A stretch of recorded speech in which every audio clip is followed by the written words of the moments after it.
into my nightmare. I think you're gonna like it. Hey, welcome to Half the Battle, and welcome, my friends, to Halloween! We've looked at a lot of scary stuff in these specials. There've been ghosts, zombies, even Great Cthulhu. Twice.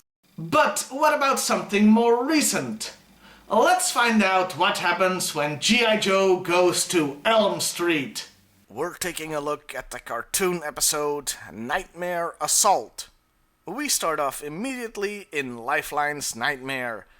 Yeah, I'm giving away this is a nightmare straight off the bat, but it's not really a big spoiler considering the title right there does its own spoiling. Now, you'd think that as a medic, Lifeline's biggest nightmare would be losing a patient on the battlefield. And it does look that way at first, as he comes across Iceberg and he is unable to save him. I guess this really is a horror movie. I mean, the black guy dies first. Losing Iceberg isn't the thing that terrifies him, though. No, it's having to use a freaking gun to save his own ass. Yeah, for those of you who don't know, Lifeline is a pacifist, and oh boy do they play that up in the cartoon. Lifeline, hand me the crescent wrench, will you? No! Well, why not, for crying out loud? Well, because helping you arm a rescue chopper goes against my principles. That's why. When his drowning, dying friend hands him a gun to shoot a huge, deadly freaking snake, he does use it. And it turns into a cobra itself, biting him, causing him to wake up with a jolt. Has anybody ever really woken up like that? Lifeline goes to get a cup of coffee and comes across Lowlight, so we can get an exposition dump about how the sniper has nightmares every night of his life. We then switch to the Terrordrome for even more exposition. Dr. Mindbender has invented a zombulator, a machine capable of influencing people's dreams using psychic waves. Yeah, no clue how that's supposed to work, but whatever. There is no margin for failure, Dr. Mindbender. This is not one of Cobra Commander's pathetic little schemes. Like, for instance, summoning Great Cthulhu? Yeah, that sure was a pathetic little scheme. That almost killed your ass. We switch once again, and this time to a G.I. Joe attack on a Cobra base. Things take a turn for the WTF as a giant snake comes out of the base. A giant, fire-breathing snake that kills a bunch of Joes in short order. Oh no, they're gone, dead! It's my fault! I should have never got rid of the parachutes due to budget cuts. Yeah, since a bunch of Joes just straight up died, you can deduce this is another nightmare. Hawk's, to be precise. And his biggest fear is giving orders that get people killed. The next morning, Lady J checks in with Hawk, who's in rough shape from the nightmare. Lady J confesses she had one too. I don't know. I dreamed I was singing the national anthem at the Super Bowl. Nothing wrong with that.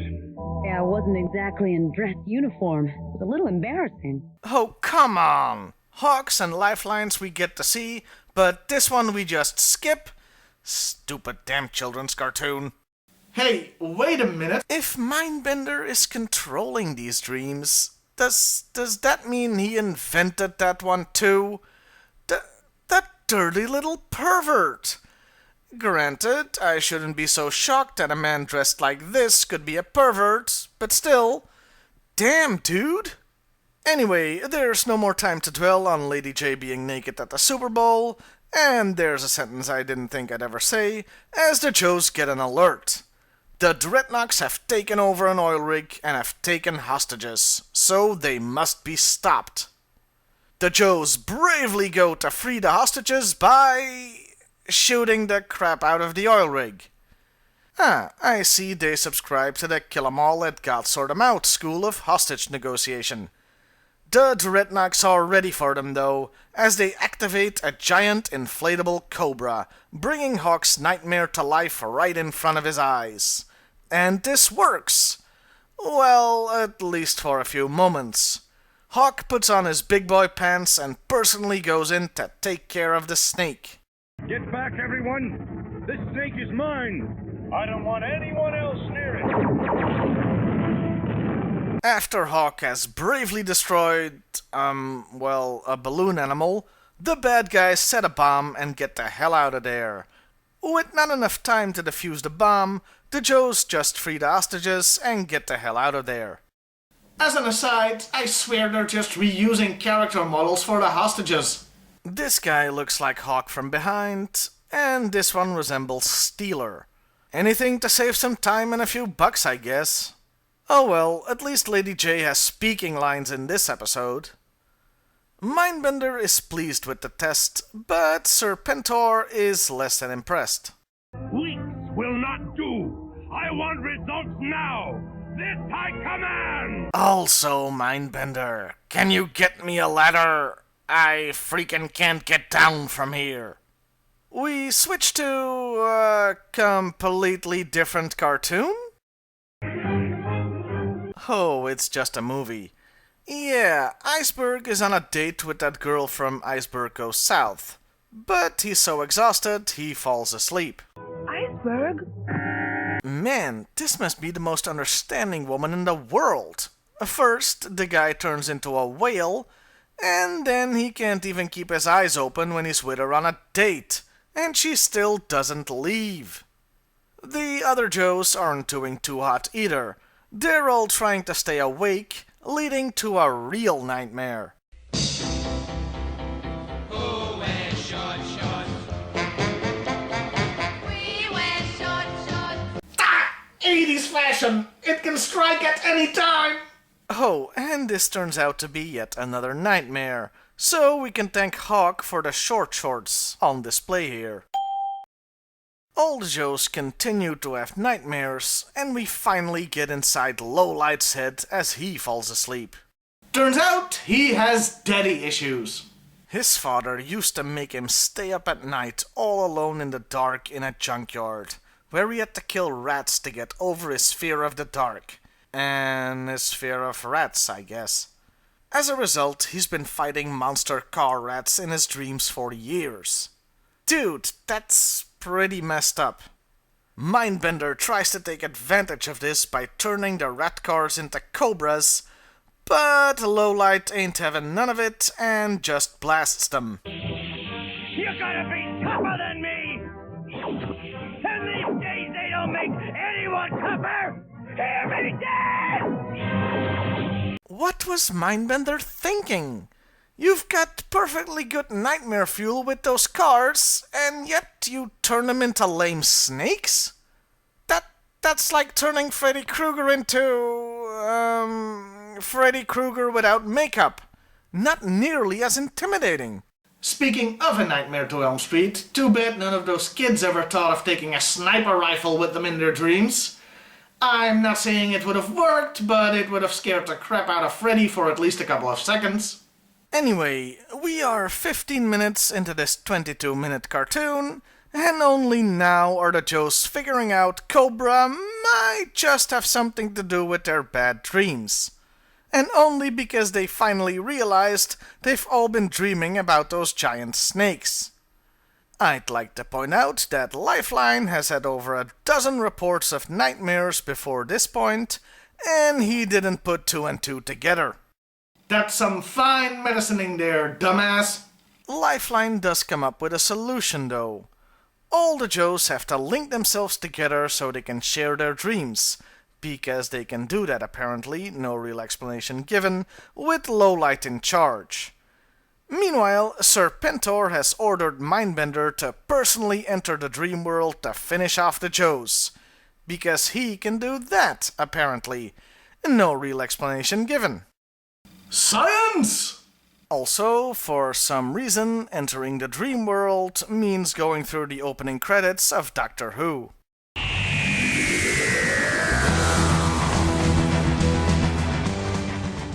The nightmare setting they end up in is appropriate.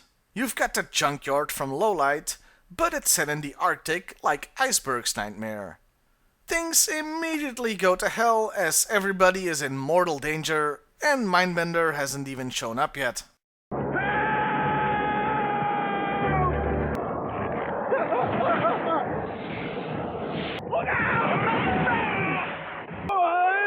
Alto can't speak. What's happening to us? Hey! Lady J still has her clothes on. I feel robbed. Robbed, I tell you. Lady Day! Mainframe.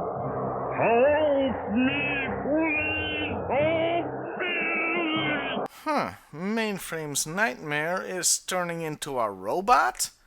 I would have figured that would be his fetish or something. Iceberg! Grab my hand! Iceberg! Oh look, the black guy dies first again. Or not? The Joes band together and use the power of, holding hands to defeat their nightmare, so Mindbender personally shows up to finish them.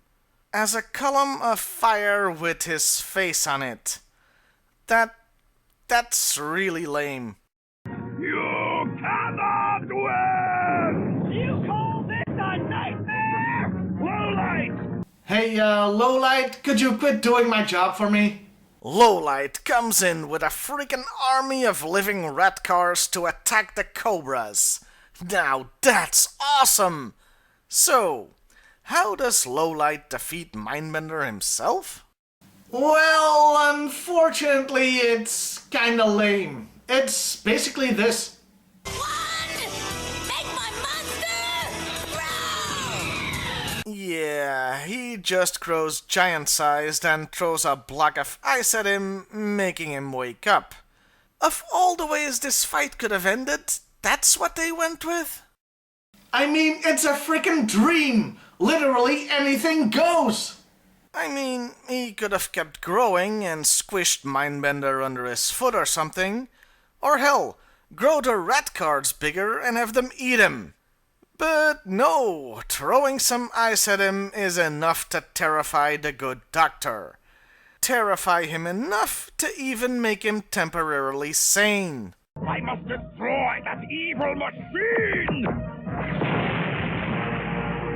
Wonder how he's gonna explain that one to Serpentor.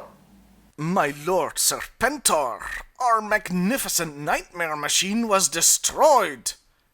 Destroyed? By who? One of the Joes! He must have snuck in here and shot it. Well, find him then. No, he's long gone, escaped without a trace. Very well, carry on then. Oh, and have you found me a ladder yet? And our episode ends with the Joes waking up, but they let Lowlight sleep because he's earned it. And that was Nightmare Assault. And honestly, it was pretty damn good.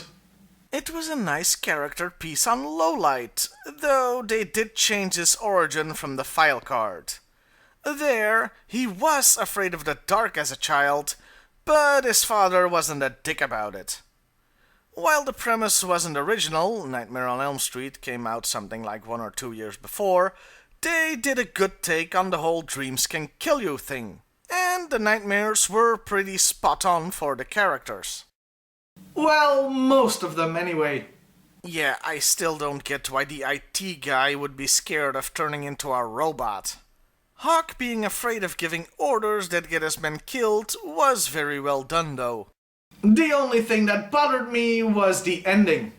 I mean, come on. Mindbender appearing as just a column of fire with a face, and then him getting defeated by just having ice thrown at him, that's just lame. They could have gone in so many different directions with this, even for a children's cartoon. Now, I mentioned they didn't figure out Cobra was behind their nightmares until well over half the episode was over. In the cartoon itself, well, there's no excuse for being that stupid. But if we look at it from a more realistic perspective, then it actually makes sense. Think about it. We're talking about a group of soldiers who have been fighting a terrorist organization non-stop for years now. Of course they'd have nightmares about that. it wouldn't seem out of the ordinary for any of them, including Lifeline. Hell, in real life, all these people would suffer from PTSD at this point. If you look at it that way, the story becomes pretty damn dark all of a sudden. But since this still is an 80s children's cartoon, we can also take it on face value, and judging it by those standards, it was a terrific episode with a somewhat weak ending. Also, it got a million young boys thinking about a naked Lady J, so it's got that going for it. Well, see you next time, and happy Halloween, everybody!